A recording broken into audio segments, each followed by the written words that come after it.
Well, if there is a God, which in my opinion there is, because of his blood, he came down as the Son of God. Uh, I think the only thing that matters in the Bible is Jesus' blood that conquers the wickedness in heavenly realms, which is the armor of God found in Ephesians 6:10. And rejoicing in God's blood, where that you are able to stay sane if you were a traumatized victim like me with all these insane abusers. I mean, they, in my opinion, they don't have to go through any suffering whatsoever at all. It's the biggest joke in the world to me. They have everything.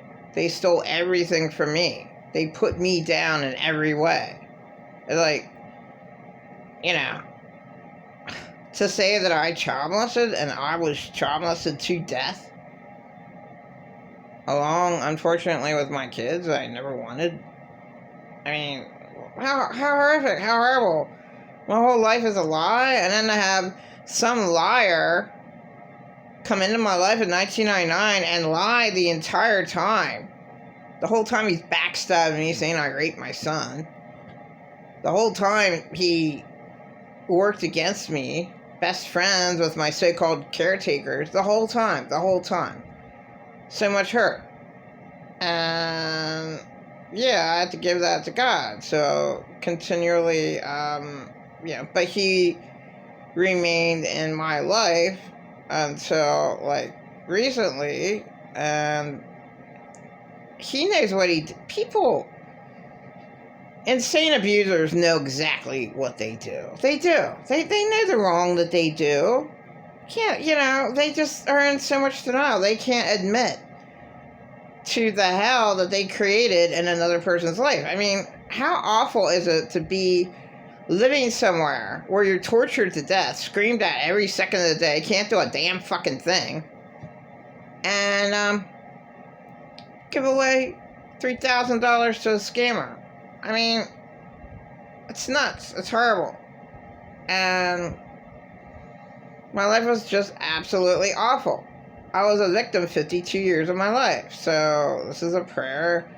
Dearest Lord, Heavenly Father, take away all of the hell that was created for me by all these insane abusers, and replace it with your peace that passes all understanding by the precious, sacred, powerful blood of Jesus. Because there is power, wonder-working power in the blood of Jesus. There is power, wonder-working power in the precious blood of Jesus. Rejoice, and again I say rejoice. Rejoice in the Lord always, and again I say rejoice. Rejoice in Jesus' blood always, and again I say rejoice. Rejoice, and again I say rejoice, and again I say rejoice. Let all men know y'all forbearance. The Lord is at hand. Let no anxiety or worries or hell bother you that other people created in your life, but in all thanksgiving and praise the Lord for his blood, because God's blood I just look at that cross and how much I was traumatized in my life is just awful. And I look at that cross. He took away, him bleeding on that cross, that's taken away all of my pain. I give it to God.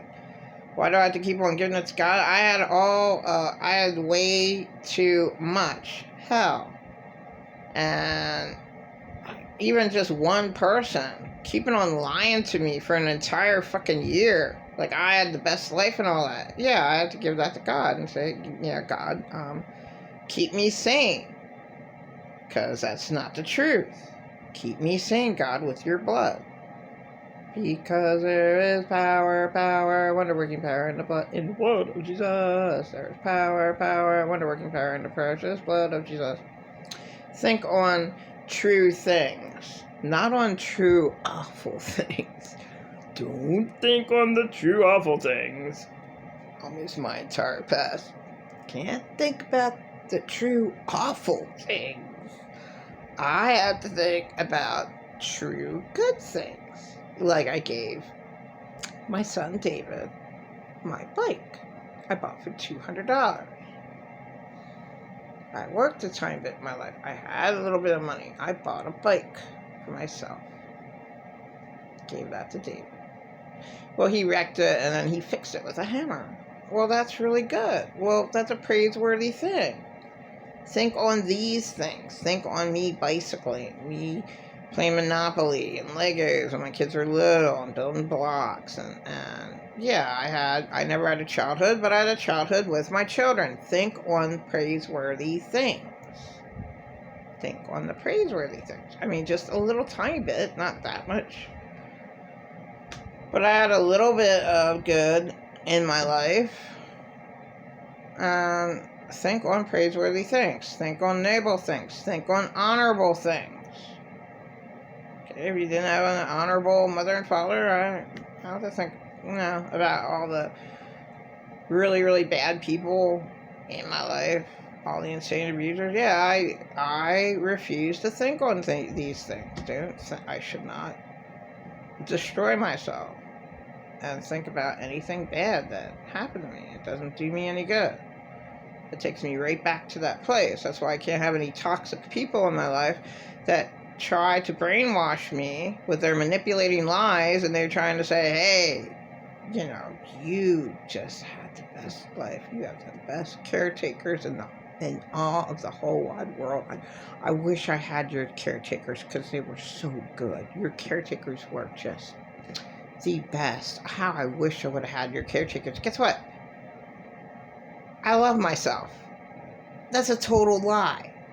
And it really, really, really can fuck with their head. It's really a twisted manipulation.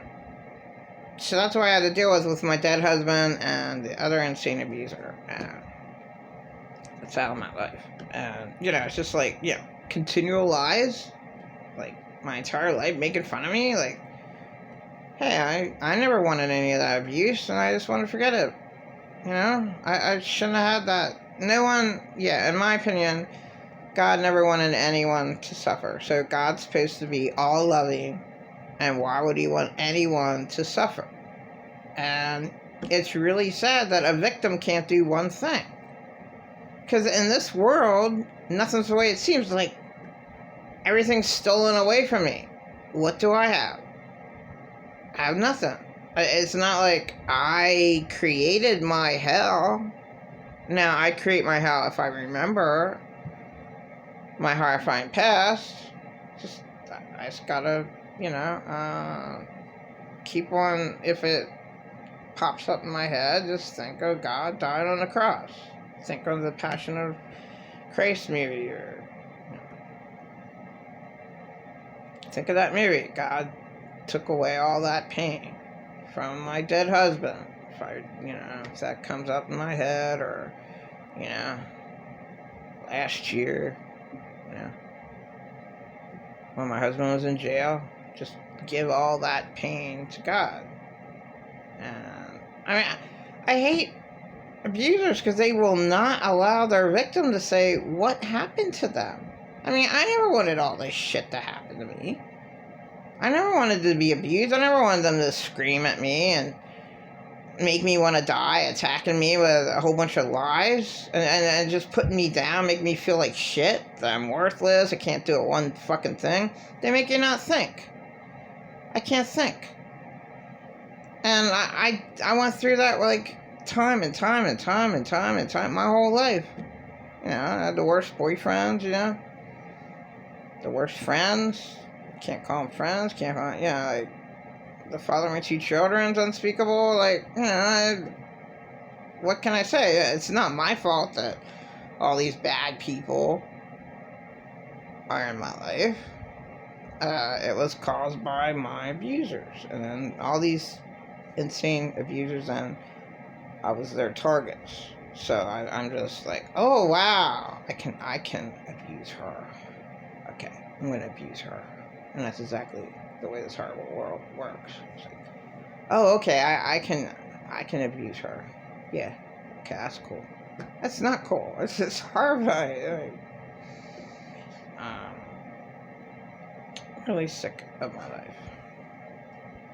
Well, I mean, I was sick of my life. I hate when something good happens. I just, yeah, I'm just going through a little depression. I was a hell lot depressed, a hell lot worse in my life. I will never be suicidal again. I was suicidal every half of my life. That's really, really, really sad. Every half of my life. Because of these insane abusers, right? Twisting the truth. Like, I ain't want to be suicidal ever since I can remember. My, traumatized to death as a kid. I don't want any of that. I don't want to remember any of that. I give it to the cross. Give it to the cross. Give it to the cross. Give it. God died for my sins God died for all the insane abuser's sins on that cross. God died for all my abuser's sins on that cross. My God died for all of my abuser's sins on that cross. Jesus died for all of my abuser's sins on that cross. On the cross, on the cross, Jesus died for all my abusers. On the cross, Jesus died for all that sin. On the cross, Jesus died for all my abusers. On the cross, Jesus